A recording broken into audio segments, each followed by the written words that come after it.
guyyaan gootota Oromoodhaa guyyaa tokkummaati, guyyaa jaalalaati, guyyaa nuti amantii fi kutaan gargar hin baanutti, guyyaa tokkummaa Oromoo fi Oromummaa hundeen gajjabeeffamedha.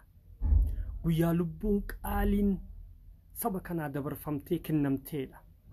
Guyyaa hayyuunii fi jabaan Oromoo itti cabeedha. Guyyaa hayyuunii fi goonni Oromoo lubbuu qaalii Oromoof Oromummaaf itti dhabeedha. Kanaaf guyyaan gootota Oromoo gootummaa yaadatamu.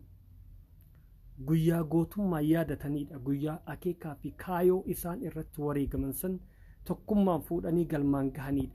Guyyaa waan harkaa qaban jabeeffatanidha. Guyyaa waan hafemmoo itti qabsaanidha. Guyyaa waan harkaa qaban jabeeffatanii waan dhabaniif immoo jabinaa fi tokkummaan itti deemanidha. Kanaaf guyyaan gootota Oromoo guyyaa gootaati, guyyaa jabaati, guyyaa hayyuuti, guyyaa beekaati, guyyaa tokkummaati.